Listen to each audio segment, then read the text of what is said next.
Alright, welcome to another video. It is Monday night. The polls close in eastern Kentucky and eastern Indiana in just over 15 hours. We are basically at Election Day, even though technically we're not there yet. This is a governor video. This is going to be quick since there are only 11 governor races. Another word you can say is gubernatorial, but I like to say governor. It's a little simpler. We're going to look at polls for every race, even though we don't need to. There's two interesting races, and then there's two, maybe three close races. Let's start with Washington. Spoiler alert, Washington is safe Democrat. One thing that was interesting when I looked at the polls is that Jay Inslee is only plus 16, plus 14, which means that he's likely going to underperform Joe Biden. Washington's a state I expect Joe Biden to get probably 25 to 30, 33% in, which means that Joe Biden's going to do significantly better than this Democratic governor. I still think Jay Inslee is going to win, but I think it's going to be by a surprisingly small margin.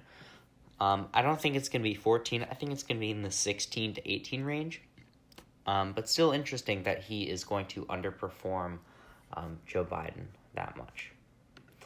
Next, we're going to skip Montana and Utah and go to... Jay Inslee, by the way, I pulled up. Morning Consult has popularity ratings. Currently, Jay Inslee, 44% approval rating. Not great, not terrible. Of governors, he's, all governors, he doesn't have such a high approval rating. But yeah. Moving on to North Dakota, Doug Burgum, quite popular, 58% approve. If we go to the polls in the state, he's clearly gonna win. Normally, when there's not very much polling data, that means that there's no need because the candidate's gonna win. Doug Burgum definitely gonna win the state. Donald Trump also definitely gonna win the state. I'm gonna save Montana. I'm gonna go to West Virginia, straight to West Virginia, which is gonna go red. Jim Justice is the governor of that state. He has a relatively low approval rating, but he's still going to get elected. It also helps him that this is a presidential election year. Jim Justice was elected as the Democratic governor of West Virginia. He switched parties. Kind of interesting. There's a little bit of disparity in polls. I think Jim Justice will probably win by around 20 points, of what these more recent polls say. Even though he's not as popular, I still think he is going to win that race. We're going to fill in Delaware for the Democrats. John Carney, quite popular. If we look at the polls real quickly in the state... again, this channel isn't just me saying what 538 says.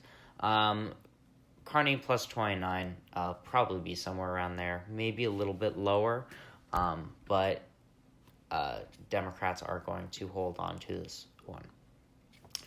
In the state of Indiana, Eric Holcomb, 51% approval rating. I believe the polls are, Holcomb is likely going to overperform Donald Trump. I think Trump and Mike Pence are going to get somewhere between 9 and 14 point win in the state. But Holcomb clearly is going to do much better. I think he'll do in the 25 point range, which is a clear win for the Republicans. I'm going to go to Utah. First, I want to show, I haven't really shown videos on this channel, but I do want to show a video that the two candidates in Utah made. This is quite just a video. We haven't really seen videos like this come out of this election. All right, let's play.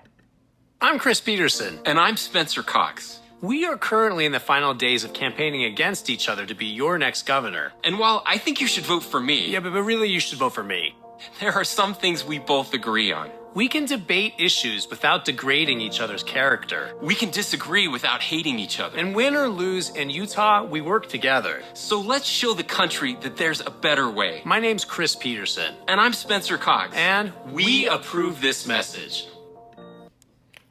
This was an ad that the two candidates released together, a kind of symbol of unity in a relatively dark election. Utah, if we go look at the polls in the state of Utah, Chris Peterson, the Democrat, doesn't realistically have a chance at winning.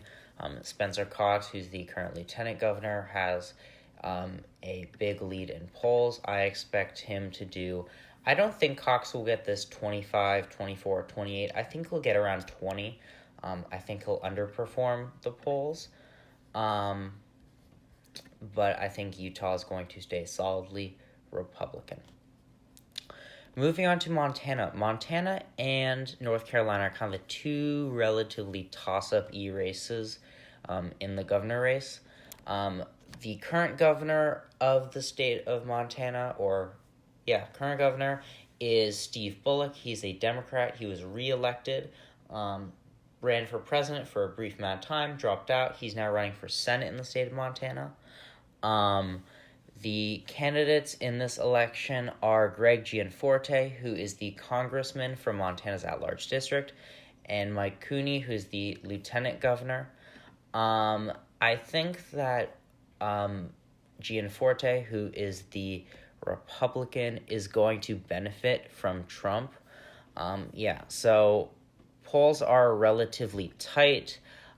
Most give Gianforte a slight edge. I think it's going to come down to less than 2%, but I think Gianforte is going to narrowly win Montana just because it's an election year. If it wasn't an election year, I would say Mike Cooney would win.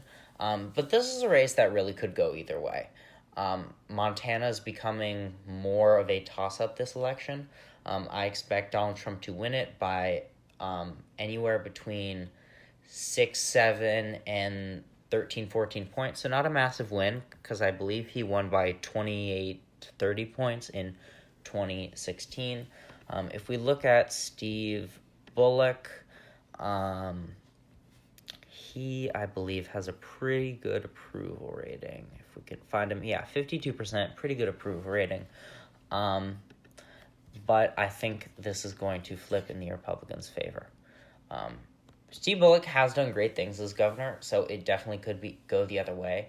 I just think in a presidential election year, people kind of see the top of the race, the top of the ballot, and vote that way down the ballot.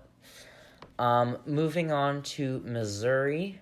Missouri is... A lot of states have shifted Democrat over the last few years. Missouri is one of the few that's kind of gone Republican. I think Parson is going to win over Galloway in this election. I don't believe... neither is the incumbent.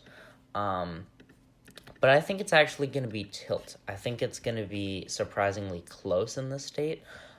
There's one House District 2 in Missouri, that I think is going to flip from Republican to Democrat. I think Missouri is going to be surprisingly close. Not as close as Montana, but close. North Carolina is the other kind of very close governor race. Not totally close, because Roy Cooper is the Democratic governor of the state. And he is pretty popular, 47% approval rating. You can kind of see, even though 47% isn't high, there's a lot of don't know. I think this is not going to be likely Democrat, but lean Democrat. I think Roy Cooper's going to win. I think he's going to outperform both Cal Cunningham, who is running for Senate, and Joe Biden, or Donald Trump, regardless of who wins the state. I really don't know who's going to win North Carolina. I think this will be somewhere in the 6 to 8, 9 point range. I think it's going to be a pretty strong win for Governor Cooper. The last two are the two Northeast states. These are two of our Rockefeller Republicans, your more moderate Republicans. Vermont is one of the most democratic states. However, they have a Republican governor, and they have quite a popular Republican governor. Phil Scott, 65% approval rating. That's astonishing for a governor. In polls, despite the fact that this state will go probably 30, 40 points to Joe Biden, Bernie Sanders easily won the state. The Patrick Leahy also easily won the state. But Phil Scott is going to easily win this state. I think it's going to be by about 30 points, which would make Vermont, yes, very blue Vermont, solid Republican on the governor level. When we go to the state of New Hampshire is definitely more of a toss-up or more of a close state than Vermont. But Sununu, he's a popular governor, 59% approval rating. His father, I believe, was either governor or senator of the state. And I think his brother was either senator or congressman or held some statewide position, but his family's big in the state of New Hampshire. He's a popular governor. Polls show, except for this more recent one, which I think this is kind of an outlier, I think Sununu will win in the 20 to 23 point range. I think he's easily going to win the state. Don't think it's much of a toss-up. So here we have it. In the end, the Republicans will end up with 23. The Republicans with 27. The Democrats with 23. This is all for the governor video. I hope you watch the other, day before Election Day and Election Day videos I'm posting. This is all for now.